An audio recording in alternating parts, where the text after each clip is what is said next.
Well, fascism is essentially the consolidation of state power and corporate power to the extent that the state becomes the primary sustainer of corporate power and the protector of corporate power. And it takes on various forms of protectionism, bailing out private corporations in times of crisis, creating false stimulus, false investment, artificial investment, and of course, the funds that the state uses to sustain, to bail out, and to subsidize corporations is money produced by workers. It's the money that is invested in the state through taxation. So instead of these funds going to the people to benefit the people, the funding is going to sustain and pretty much subsidize corporate wealth and corporate power. So it's basically where the state acts as the force that protects, sustains, and upholds corporate wealth, corporate power, corporate domination, and consolidation of the corporation. So can you briefly describe George Jackson's analysis of fascism, which we'll break down further throughout this discussion, but can you just briefly go over it? It's much the same. It goes a bit deeper, and my definition would, of course, go much deeper than that. That's just a general idea. He went through explaining fascism through its stages of development, and he recognized primarily fascism was a response to the working class movement.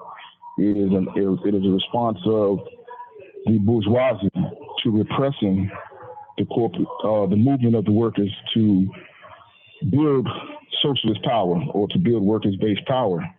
And one of the main methods that it uses is, in its early stages when it's out of power, is blanket repression. Then through a rise to power, it will make certain concessions to the masses. It will use the methods of socialist movements to trick the masses and trick other intermediate layers of, the classes between the workers and the bourgeoisie into aligning themselves with the corporate or the bourgeois sector. And once it gains power and is able to sustain power securely, then it takes on a face of allowing concessions, allowing a small level of dissent, of criticism. It will allow some elements of the working class movement to have a voice and to express some of its objections and dissent. And essentially, he understood that reformism was the fundamental feature of fascism. And reformism meaning government intervention into sustaining the bourgeoisie, as opposed to the pre-imperialist stage of capitalism of, what Adam Smith called the invisible hand, or, decentralized capitalism, where market forces, as they say, would control competition and the advance and the acceleration of capitalist wealth and the growth of capitalism. Let's talk about the relationship between repression and fascism. Now, in the U.S., the masses are still allowed to protest, to combat bourgeois ideas and policies, etc. What is the relationship between repression and fascism? And can you describe a little bit about the letters written between Angela Davis and George Jackson, where they debated whether the U.S. is fascist or not? Okay, and this is consistent with the analysis that George Jackson gave. The U.S., because it has become a stable, the most advanced fascist system in history, it allows a level of dissent from the masses. It allows the masses a level of protest. It gives the pretense of reform. And it does this in order to stabilize its power.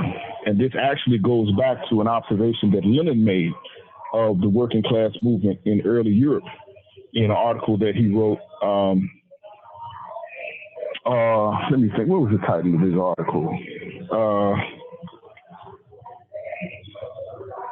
I'll remember in a second. It was an article that he wrote when he was analyzing the different approaches of the bourgeoisie to the European labor movement, and how the bourgeoisie had to develop two alternate forms of rule, one through conservatism, the other of liberalism. One was through overt repression outright exploitation, concentration of wealth without any sort of concessions to the masses.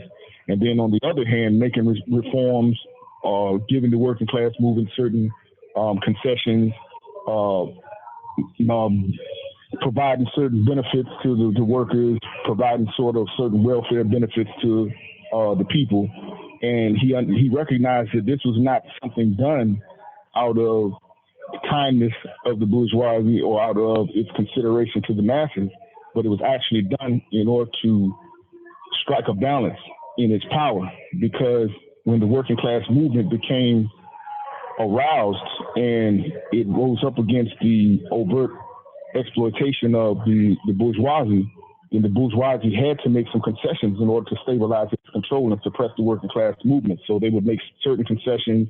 They would allow the workers certain levels of protest. They would open up certain channels of protest. They would vest some of the funding into benefits or what are considered welfare benefits to the people. And what this actually did was it would split the working class movement. It would cause certain sectors of the working class to believe that they could win the interests and benefits that they sought through actually working with the state, through protests, through redress, through appeals, through petitions to the state. Whereas others who had revolutionary ideas, they would try to fight for, total and complete overthrow of the bourgeois class. So it would split the working class movement so that they were divided as to how and what they should be fighting for and what their agenda should be in struggling against the bourgeoisie.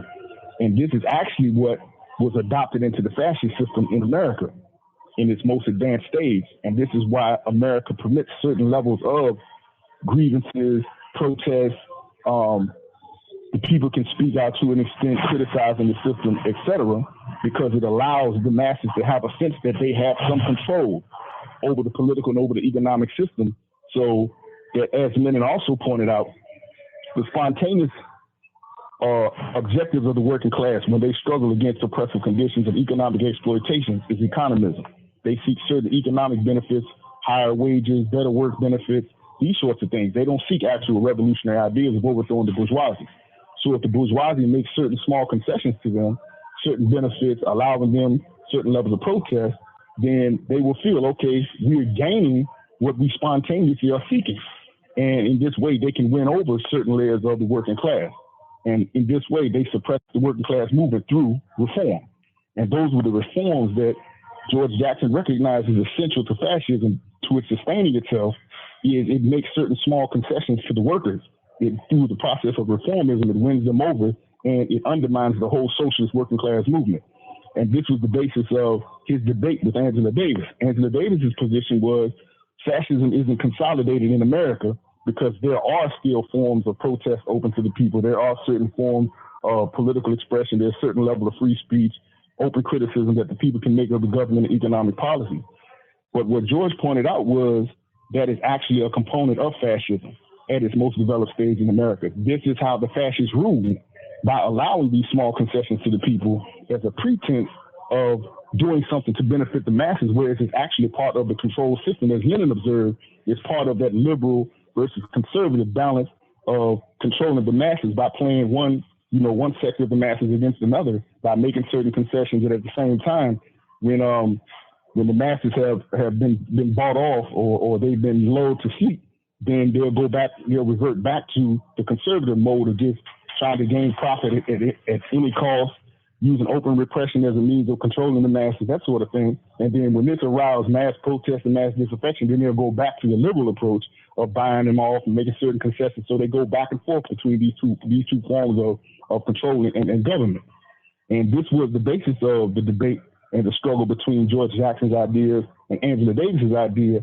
And he made the point that you are actually being duped into the belief, as the masses are in general, that fascism has not reached a level of development in America where it actually is in power, because you are looking to a one-size-fits-all formula or one-size-fits-all definition of fascism based on what the earlier forms of fascism were perceived to be, such as in Italy and Germany under the Nazis and under Mussolini.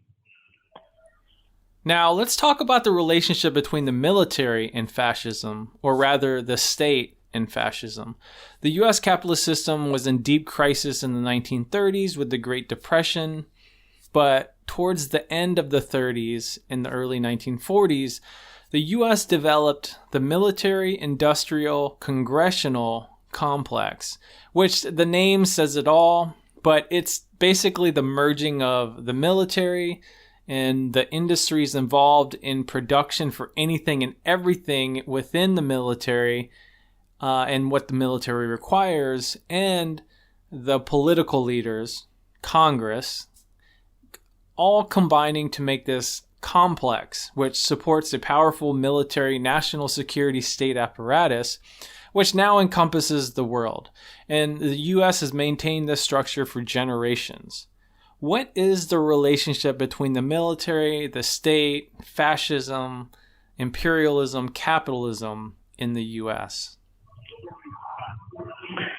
That again speaks to the subsidy, the supporting, the sustaining, the financing of corporate power through the state.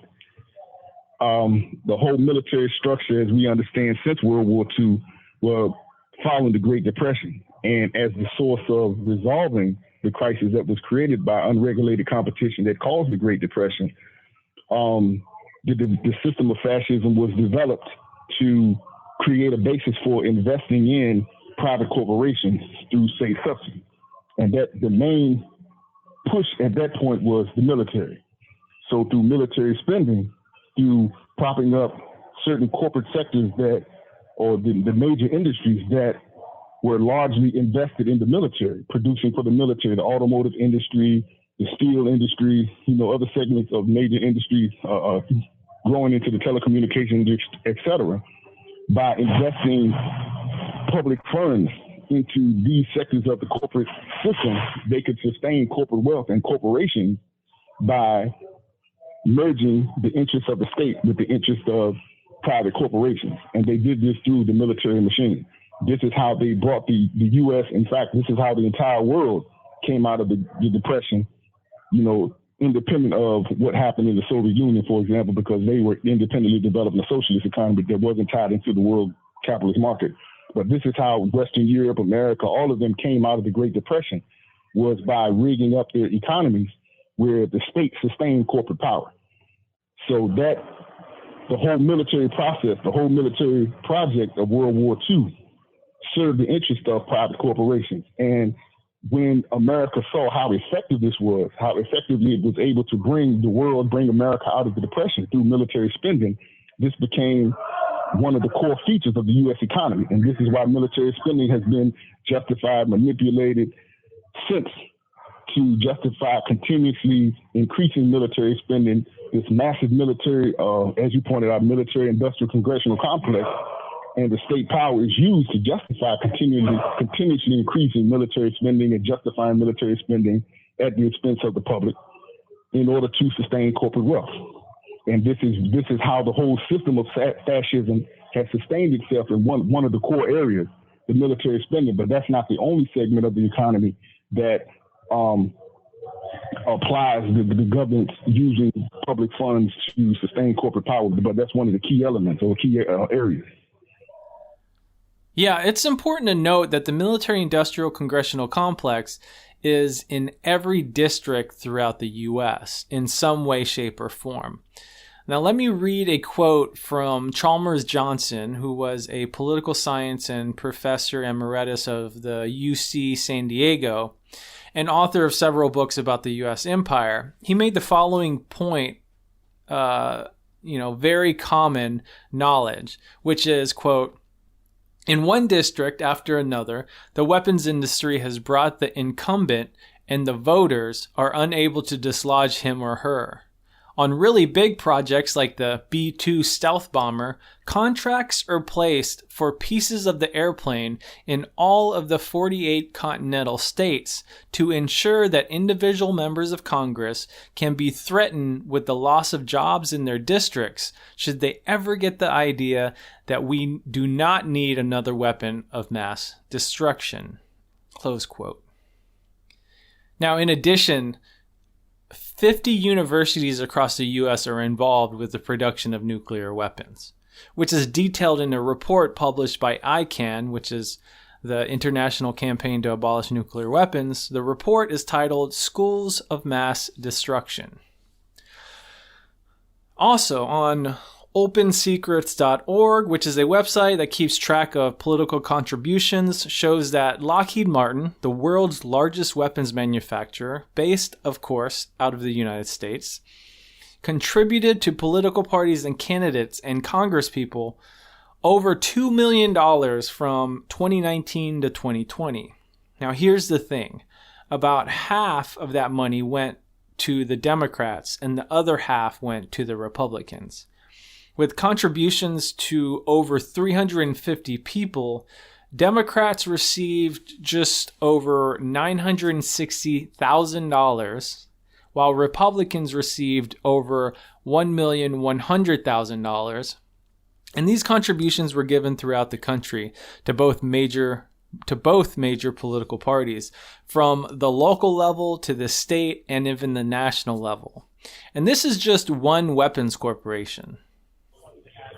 Yeah, let me, if you don't mind, I want to add something here. Not just in developing military weapons and military weapon systems, also almost all of the research and development that's done for high-tech telecommunication systems, surveillance systems, computers, fiber optics, all of that came through financing through the military system. Almost everything that Americans use today technologically came from military research and development. What they do is they invest in colleges to do the research and development. The government pays for this through military programs and contracts, and they aspire to develop certain levels of technology, surveillance, et cetera. And then the byproduct of that, they will take and they will commercialize it and sell it to the public, probably in less advanced forms than what the military actually develops and decides to buy and use for itself. But the byproduct of a lot of the research and development and the technological studies and advances that are made are done through the military industrial system. I'd like to provide an example of this funding. Now, there is a Quaker college called Haverford College in Philadelphia, Quaker being dedicated to peace and nonviolence, etc. Well, the Pentagon offered Haverfield a $5 million grant, and you'll never guess what for, to do research into solar energy. So the faculty was in a huge debate on whether to take the money or not, because obviously on the one hand, the money goes to solar energy, a renewable and sustainable energy source, which can take us away from oil. But the money and the connections are tied to the Department of Defense, the Pentagon. I'm not sure what happened with this deal, but I knew a professor who worked there, and he was telling me all about this debate. Because, you know, we were chatting about the Pentagon being everywhere and all the time, and how the military is ubiquitous in this country. Just a real quick reference. You can actually see that the level of involvement of the military in everyday research and development in telecommunications and other high-tech aspects and industries through a lot of what you read in science magazines like Popular Mechanics and other technological magazines. You'll see a lot of the technologies that they feature.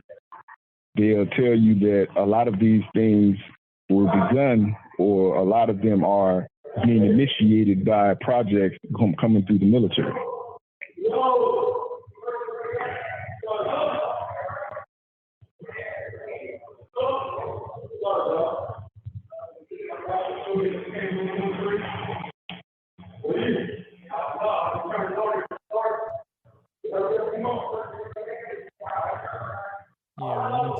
Hello?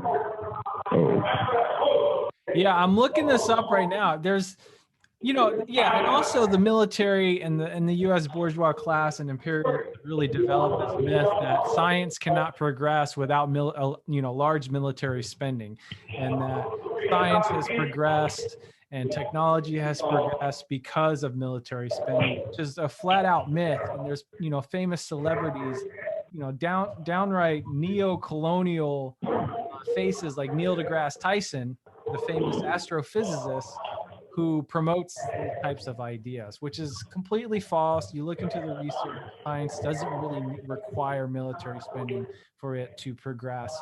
But, Neil deGrasse Tyson is also on this thing called the Defense Innovation Board, which is like this merging of Silicon Valley and, scientists, engineers with the Department of Defense, the Pentagon. Just aligning, and what this does is it uses programs like DARPA, where they use taxpayer money to fund their research, and whatever they develop through that research doesn't go back to the taxpayers. It goes to the weapons contractors, it goes to the weapons manufacturers, it goes to the military, right? And therefore it doesn't go, if you're taking money from the taxpayers, it should go, whatever you build out of that money should go back to the taxpayers. But obviously, whether it's a capitalist or a fascist society, that shit doesn't happen. But, I'm just saying, we have so many celebrities, the government forces, corporations, media, all promoting all of these ideas that are just flat out lies and tricking the people into sustaining this large military budget that increases every single year for generations now. Exactly, and that's the difference between the imperialist system and socialism. The capitalists tell the people what they should invest in, what wealth should be invested into developing, as opposed to socialism, which would have the people decide what things should be invested in developing and where their wealth and their funds should be diverted. So the very points you just made exemplifies how the imperialist system works. The imperialists, the ruling class, their military, policing, prison structure dictates to the masses where the wealth should go in developing what technologies to serve what corporate interests in society, as opposed to being used to serve the interests of the people. Now let's talk about the relationship between economics and fascism. Earlier you mentioned Keynesianism. Now, is Keynesian economics inherently fascist? Because it is commonly said that fascism is the merging of the state and corporations. And, Keynesianism does involve state intervention to save the capitalist system. But also, considering how Western European nations have Keynesian policies, how is Keynesian economics a form of fascism? Because if it is, then all of Western Europe and the U.S., as well as Canada and other settler capitalist nations, are fascist too, right? Very much so. And that's the key. And that's the trick to fascism. And that's what tricks a lot of people into misunderstanding fascism. Most people think fascism is a nationalist movement. And this is a distinction that George Jackson made. Fascism is inherently international. It doesn't exist on a national scale, but it plays to nationalist aspirations in reactionary layers of society to build its momentum, to build a mass base to support it amongst the workers and the oppressed. But fascism is inherently internationalist. Now, if you look at Keynes, if you look at his economic policies, his economic policies were adopted, as you said, by the entirety of Western Europe. They were adopted by America. And Keynes, who was he was a member of the British Treasury, he resigned from that position in protest of the Versailles Treaty, which was the treaty that was imposed against Germany after World War I, where Germany was they were shouldered with massive reparations. They were not allowed to redevelop their military. They were, their industry took a big hit. They lost a lot of their territory. And his protest over that was inherently the foundation of what he advanced his fascist line on. And yes, Keynesianism is inherently fascist.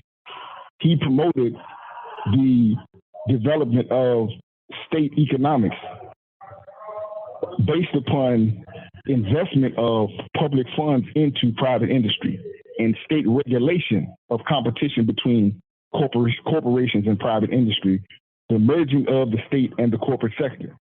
And in some instances, the same sort of reformism that George spoke of Keynes promoted that you buy off a sector of the masses by investing in certain social welfare projects to create work for the disaffected masses, that you invest the masses' money into development of private corporations, sustaining private corporations, which is what you see in the investment into the military system by the state using taxpayer funds, and what is called deficit spending, or spending beyond gross national product, or the wealth that you actually have that is generated, on a yearly basis within a nation, but it's a consolidated system. And this was the whole basis of the system that was resolved during the end, right at the end of World War II in 1944, where the entirety of Western Europe agreed. They developed, the UN, they developed the international economic and political order,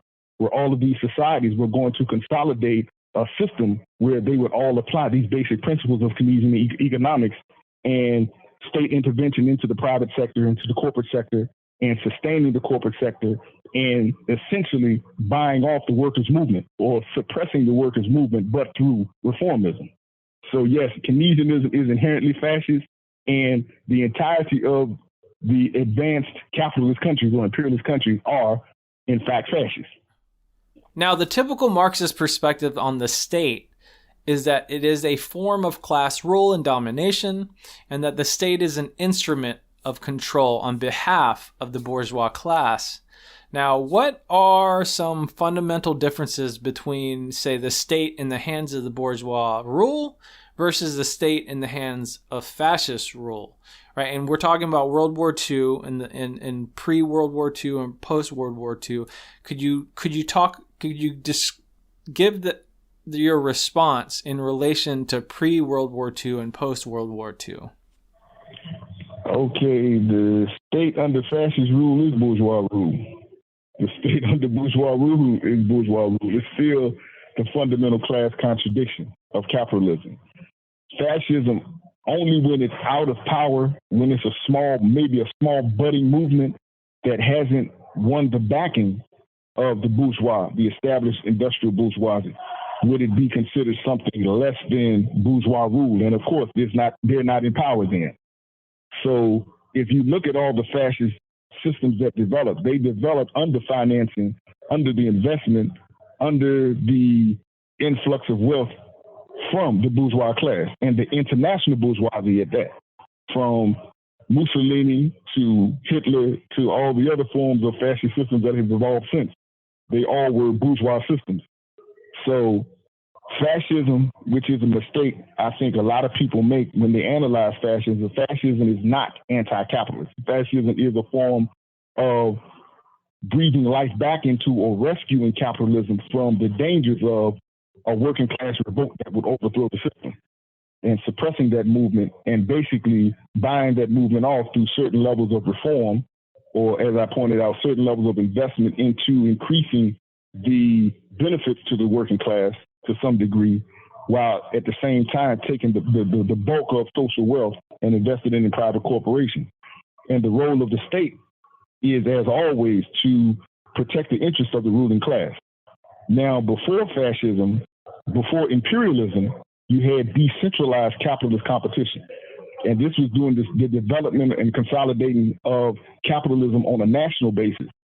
So you didn't have the same form of corporate domination, monopolies that you had after imperialism, which came to its maturity in the late 1900s, and fascism, which came into its maturity, after World War II, after 1945.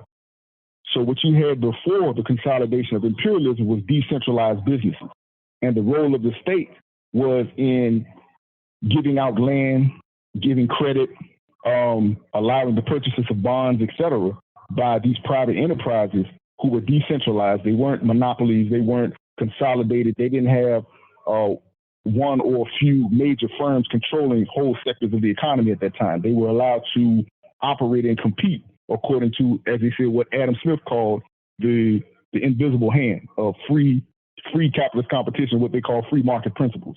So the state wasn't interventionist at that time into the interest of the bourgeoisie or the capitalist class during the early stages of capital development and the consolidation of basic national level capitalism.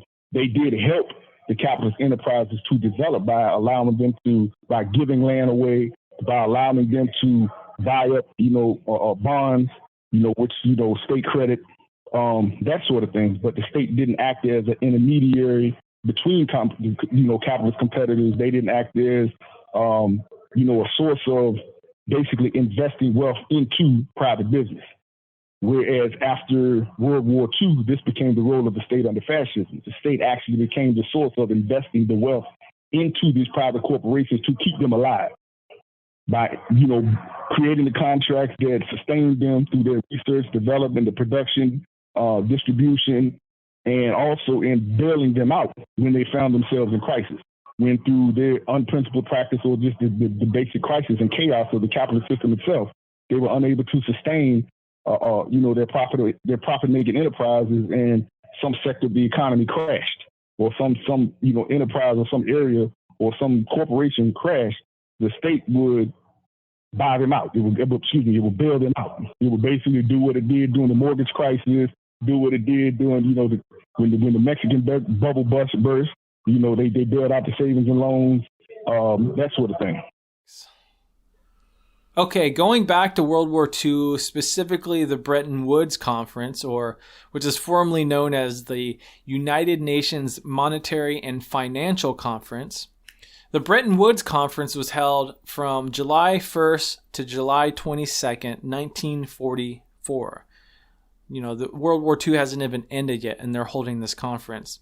And this is where an agreement was made between 44 allied nations.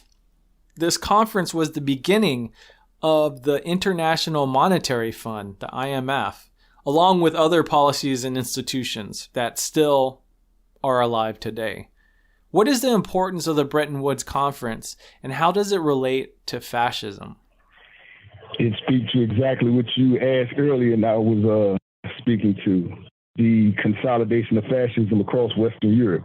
That's what Bretton Woods was all about. And Keynes, alongside Harry Dexter White, who was a U.S. negotiator, they were the main negotiators of Bretton Woods. And Bretton Woods institutionalized, actually, the principles of Keynesian economics, the fascist system. And it was adopted on an international scale across Western Europe with these countries that you mentioned.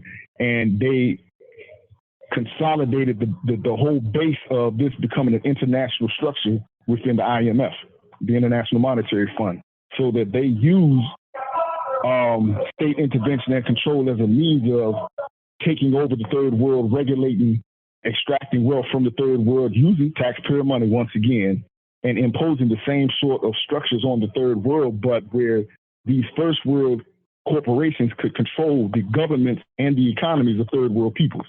And if the governments didn't go along with them, they could control government policies. They could bring in the military of the first world to overthrow the government, or they could extract investment from the government so that the government went bankrupt and it turned the population against them, and they allowed capitalist flight or capital flight, where certain investment or people within these third world countries who were reaping the benefits of certain investments could remove their funds to another country and therefore bankrupt the whole country, because by and large, these private people were the ones who were stealing the wealth that was being generated in, these underdeveloped countries. So they created a whole system, an international or global system of fascist domination that was agreed to under this Bretton Woods contract, and it was controlled by America, which was controlled through the dollar. And the dollar at that time was placed on the gold standard as the regulatory currency of international finance. With everything that you just said and described, how is that fascism, and how is that different from imperialism as we know it on a global scale? It's not different. Lenin understood that imperialism was the highest stage of capitalism, but he did not say, and he did not confine himself to the view that imperialism would not continue to evolve methods of trying to stave off crisis or to adjust to the inherent crisis of the chaotic system that is inherently imperialism. And that's what fascism is. Fascism is a strategy whereby the imperialists were able to stave off the collapse or the crisis inherent in imperialism. So because you had unregulated competition and the spontaneous development of monopolies, which is inherent in imperialism, you had entire sectors of the economy or entire sectors of industry being consolidated into the hand of one or very small few firms or corporate firms. So this created an imbalance in trade. This caused a massive concentration of wealth at one end and poverty at the other, insecurity and instability at the other. And it caused the irregularities that led to the Great Depression. So imperialism was in crisis as a result of the inherent competitiveness and concentration and monopolization of wealth that is the nature of the system itself. So what the bourgeois did, they developed fascism, a means of sustaining the corporate structure through state investment of taxpayer money, as opposed to just depending on the natural process of supply and demand. And they relied on the state to regulate competition between the various firms so that firms weren't able to just gobble up other competitors or smaller firms, which destroyed the whole process or basis of competition and leads to the sort of crisis that you had, the economic crisis, the meltdown of the economy that you had in, the global Great Depression. So fascism was simply an adjustment of imperialist policy to stave off crisis or stave off the inherent chaos of imperialism itself, the competition of monopolies that led to, consolidation of power in one or a very small number of firms over entire segments of a world or global or even a national economy, and the meltdown that's caused by, unregulated competition and the amassment of wealth at one segment of the economy and the massive poverty that you created at the other segment, which is the working class and other oppressed sectors of the world. So it's just fascism is a strategy that saved imperialism or staved off crises that destroyed, it caused imperialism to inherently cannibalize itself. So let's go over some definitions of fascism. I told you we had a previous guest, Devin Z. Shaw, which described fascism, and he pulled a lot of ideas from Jay Sakai, Matthew Lyons from the Three-Way blog, and other writers who have written, extensively on fascism, as well as from a philosophical standpoint, which I really appreciated. Now, let me just read all three of these definitions from Sakai, Lyons, and Shaw, and then get your response. So Jay Sakai described fascism as, quote, a revolutionary movement of the right against both the bourgeoisie and the left, of middle-class and declassed men, that arises in zones of protracted crisis, end quote. You can find that in an article, I believe, on the Kurs Lebedev blog called The Shock of Recognition, or I believe it's in his book, Confronting Fascism. Now, Matthew Lyons describes fascism as, quote, a revolutionary form of right-wing populism inspired by a totalitarian vision of collective rebirth that challenges capitalist, political, and cultural power while promoting economic and social hierarchy. Right? You can find that at what's a piece titled "Two Ways of Looking at Fascism." Now, Devin Z. Shaw describes it as, quote, fascism is a social movement involving a relatively autonomous and insurgent or insurrectionary, potentially mass-based driven by authoritarian vision of collective rebirth that challenges bourgeois institutional and cultural power while re-entrenching economic and social hierarchies, close quote. Right? And again, his book is Philosophy of Anti-Fascism, Punching Nazis and Fighting White Supremacy. And for listeners, you can look back at the previous episode to find an in-depth discussion with Devin, which is, I think, really, really great. Okay, so these definitions basically say that fascism is anti-bourgeois at some level, but also pro-capitalist or maybe even anti-capitalist to some extent. And also that fascism can be autonomous, among other things. So what are your thoughts on these basic definitions? I think they totally missed the class component, the class nature of fascism, which is bourgeois. Fascism, again, is a bourgeois strategy to save itself. Their analyses in a lot of, I guess, what they critique in society or critique in the existing political economic system does not, I guess, correctly incorporate the role of class as fundamental and how class plays into these other policies that are implemented by the ruling class. Okay, just to demonstrate to you that fascism is inherently a bourgeois strategy, let's take the forms of fascism that everybody agrees to as being fascist. Let's look at Mussolini's Italy and Nazi Germany. Who empowered Mussolini? Who empowered Adolf Hitler? Who empowered the German Nazis? Who reindustrialized or who revitalized industry in Nazi Germany? Who revitalized the military state in Nazi Germany? Who created the basis for the expansion of or the creation of work that was able to stave off socialist revolution in Germany, where they expanded make work through the state, through private industry investing in the state? Who did this? It was not anti-capitalist, it was the bourgeoisie.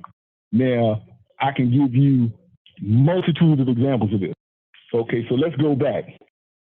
Let's look first at what happened when you had the Russian Revolution in 1917, which was vastly popular with the working class, even inside the United States, as it was exemplified in 1919 with the Seattle strike that shut the city down for weeks. Okay, it was Western societies that were terrified by the prospect of the Russian Revolution expanding and the working class movements in the advanced capitalist countries gaining the edge and seeing a revolution take place in these other Western capitalist countries. So what did they do? They rearmed Germany, and they used Germany as a bulwark against Russian advancement or the growth of the working class movement in Russia. Just like George Jackson pointed out, fascism is inherently an anti-socialist, anti-working class movement. So what they did was they rearmed Germany in violation of the Versailles Treaty, which was implemented by, if you recall, the Dawes-Young Plan by who? Both of these individuals were bankers, G. Dawes and Owen Young, who established the Dawes-Young Plan, which was a counter to the Versailles Treaty that allowed indirect investment back into Germany to revitalize its industry and to rearm Germany. After that, who were the main investors into the German industrial state and into the German military? If you remember, you had the three largest firms in Germany, which were IG Farben, United Steel, and General Electric. And German General Electric was owned, I think like 39% of it was owned by American GE. These were private corporate investors. These were the people who pushed Hitler into power. Okay, IG Farben was also closely connected to Standard Oil, an American-based major oil firm. Okay, and even after Pearl Harbor, IG Farben was it was producing the gas that was used in the Nazi death camps, and it was operating fuel and rubber plants at Auschwitz, utilizing slave labor there. Okay, then you had who else? You had Chase Bank, Ford Motor Company, General Aniline and Film, ITT, Standard Oil, and many others were the ones who invested in building the German state, the Nazi state. They were the key investors in putting Hitler and the Nazis in power and revitalizing the military state of Germany. This was the bourgeoisie, and not just the bourgeoisie, the international bourgeoisie. And if you recall also, you had also the Bush family. You had Prescott Bush, who was the grandfather of George W. Bush, the president, past president of America, and his father-in-law, George Herbert Walker. They were the Nazi financiers and traders in America through the Union Banking Corporation, which invested in Germany, backed Hitler, financed Hitler, all through the Holocaust, the Jewish Holocaust, through even after the bombing of Pearl Harbor, they were still investing in developing the German state. And the only thing that brought them to the stop was they were prosecuted in 1942 under the Trading with the Enemies Act by the Roosevelt administration and had their banking corporation confiscated. So these were what? These were international bourgeoisie who financed Hitler. This is not an anti-capitalist or anti-bourgeois movement. That is what put Hitler in power. That is what put the German Nazis in power. And if you go back to the time, even the corporate press was lauding Hitler and Mussolini. If you recall, Mussolini was named by Time as Man of the Year. If you look back at Fortune magazine, a special issue back in 1934, they had an article in there called "The State, Fascist and Total," where they expressed that the purpose and effects of fascism, they said, was to unwop the wops, and that Americans should learn that it's a confusion. And I'm going to quote from the article. Actually, they said it's a confusion, and we can only get over it if we anesthetize for a moment our ingrained idea that democracy is the only right and just conception of government, unquote. So that's what they're saying. Their view was to teach Americans that fascism is actually just another form of bourgeois rule, and it's another legitimate form of bourgeois rule that you should not, be opposed to or fear. And remember, America was not opposed to Hitler. America sat back neutral until after the bombing of Pearl Harbor. They didn't want to fight, even during the Holocaust. They didn't want to fight Germany. They had no qualms with Germany. They actually tried to nudge Germany, and the whole Western Europe tried to nudge Germany to invade Russia. That was the whole objective of rearmament, was to suppress the Russian state, socialism. And if you go back, there are multitudes of articles, there are multitudes of statements, even by the Well, President Truman said he wanted the fascists and the communists to kill each other, while the U.S. could just kind of wait it out. Exactly. And not just that, they actually promoted fascism as a revolution against socialism, and a fine revolution. U.S. ambassador to Italy in 1922, he promoted Mussolini as a fine revolution that staved off Bolshevism in Italy. They promoted fascism, what they called the fascism of Mussolini against the socialism of Willy, and said that they preferred the fascism of Mussolini over Willy socialism. There were, and the bourgeois press, the U.S. government, the various ambassadors in Italy, and all of these people were promoting fascism. Recall, you had a vast sector of the U.S. Corporate body, as well as population, who were pro-fascist. That what we could call at that time overt fascism. They were openly fascist. That's when the Ku Klux Klan had its unprecedented rise in America, and they did hundreds of thousands of march in Washington. They were openly, espousing the interests of, populist reaction, and these were the reactionary elements that the overt fascists in America were appealing to, as against the covert fascists that were back in the Roosevelt administration, for example.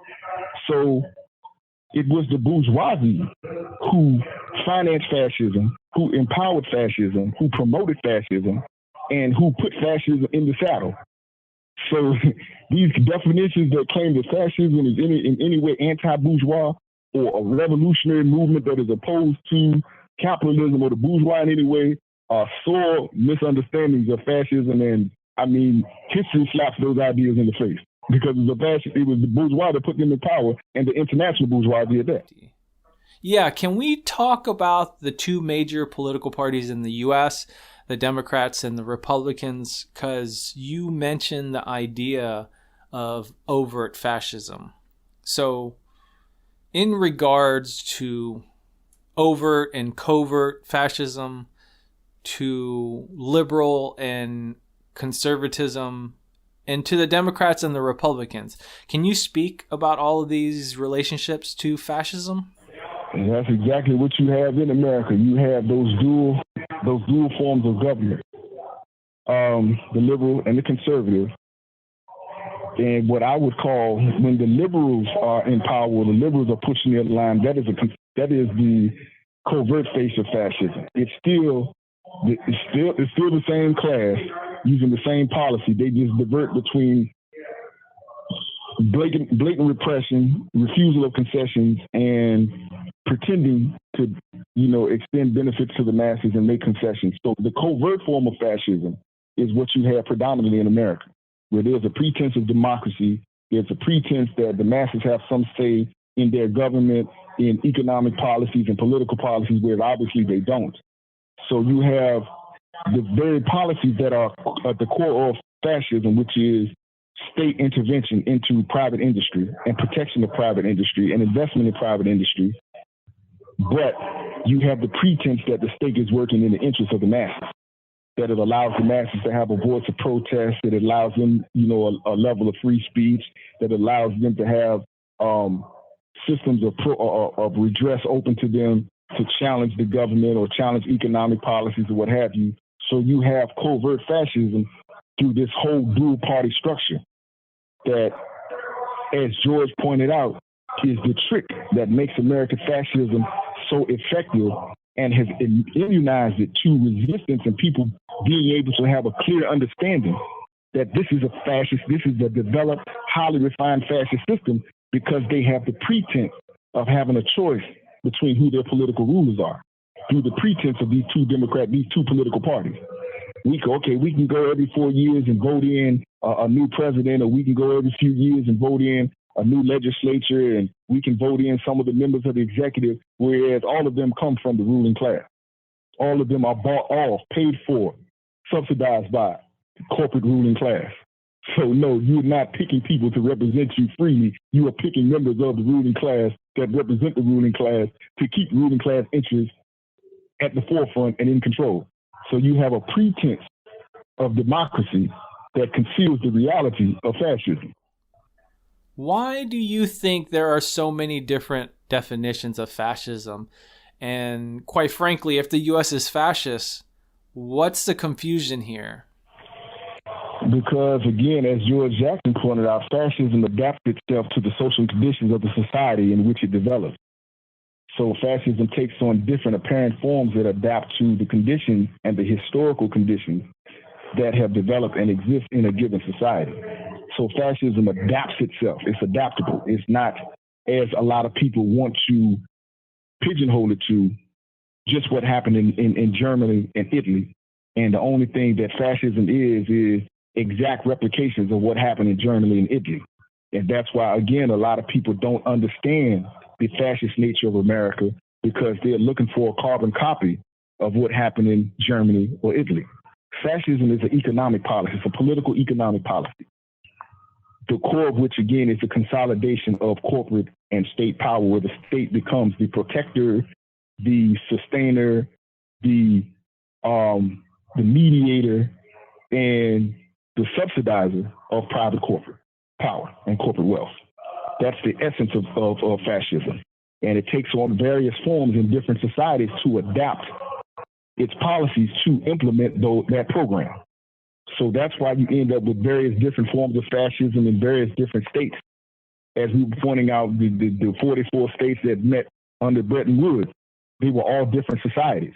All of them took on fascist forms, but all of them had a different form or different apparent face of fascism that adapted to the conditions inherent in each different society, just like when we look at revolutionary movements. You have 1 minute remaining. There are no two duplicate revolutionary movements. The revolution in Russia didn't look like the revolution in China. The revolution in China didn't look like the revolution in Cuba.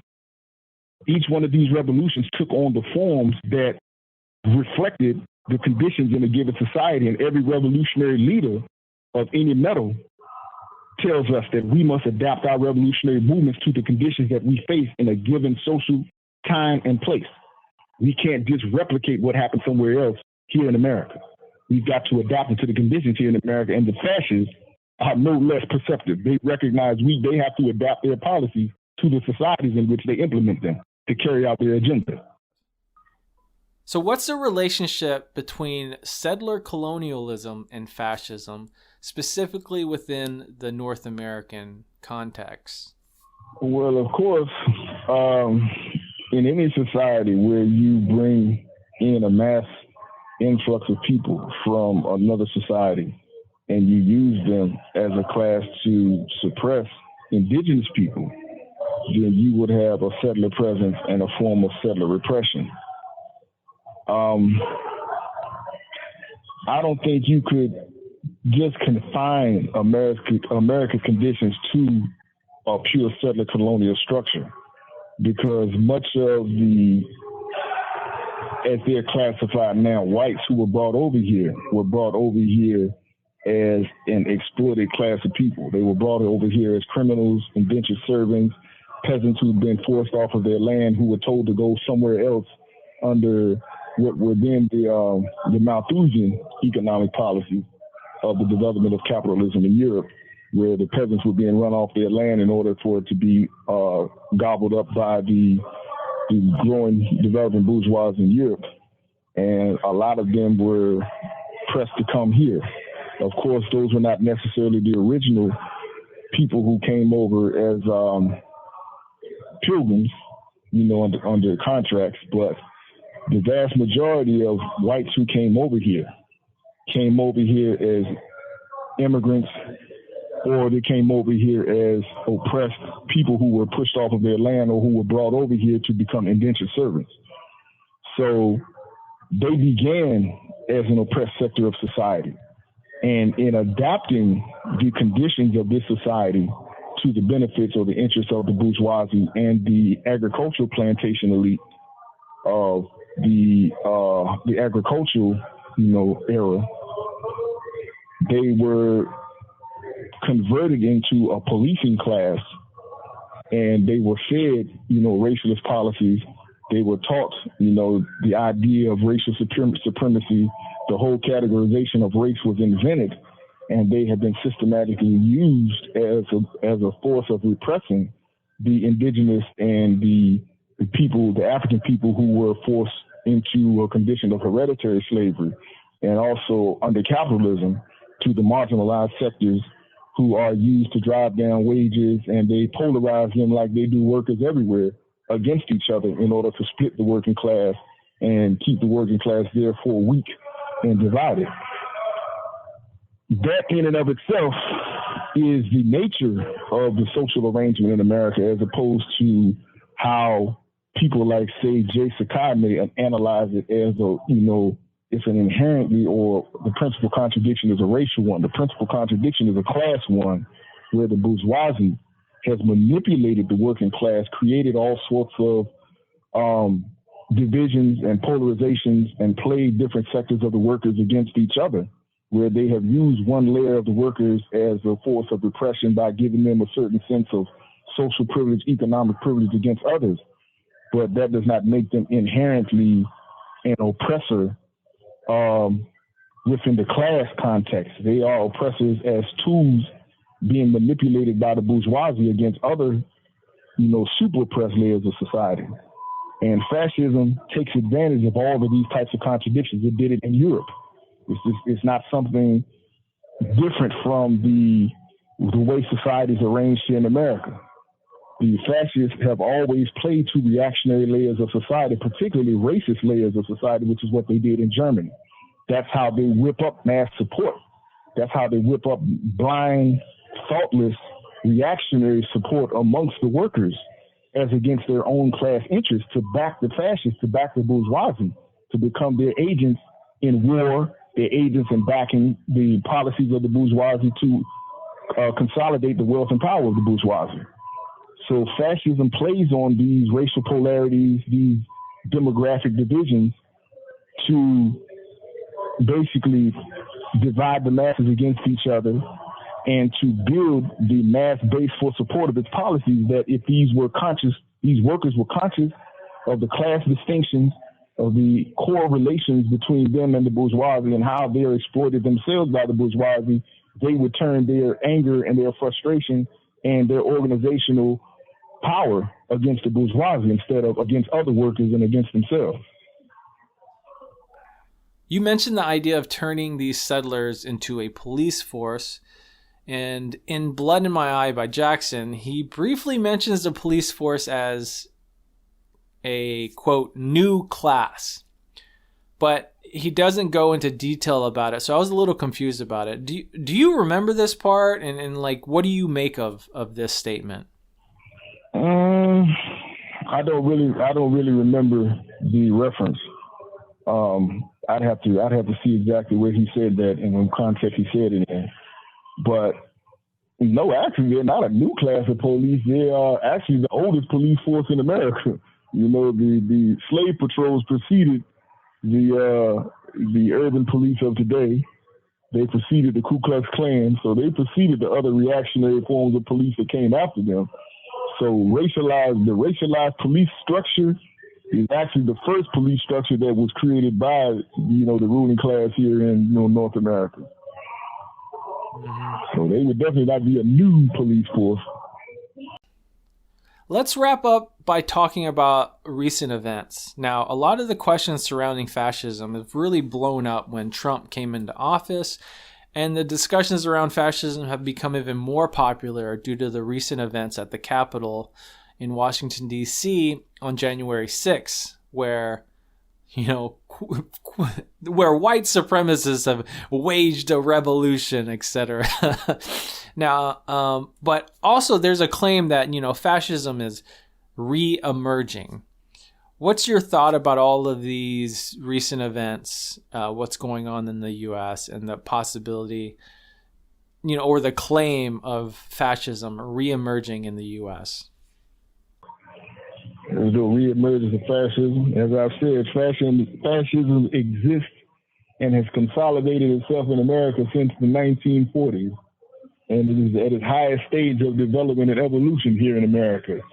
That was just what the conservatives have always done when they wanted to reestablish their base of support for their reactionary policies amongst the racialized sector of society that they've always used, as I was just pointed out a moment ago, to back them through blind reaction to support their self-interest and their policies that are anti-worker, anti-working class. Trump represents the most reactionary layers of the bourgeoisie. And what a lot of us don't understand is the element, the layer of the bourgeoisie that Trump represents. That's the middle bourgeoisie. Those are the bourgeoisie who seek to expand more state power or bring power down more to the level of the state, because you have certain elements of corporate power who aren't international in their competitive ability. So they base themselves in certain states, and they will use leverage to win certain subsidies or certain benefits from the state by threatening to move across the state line to another state and, rob this state of the jobs that it's created in that state and the political clout that certain politicians have won, with these corporations having created jobs or whatever in the state.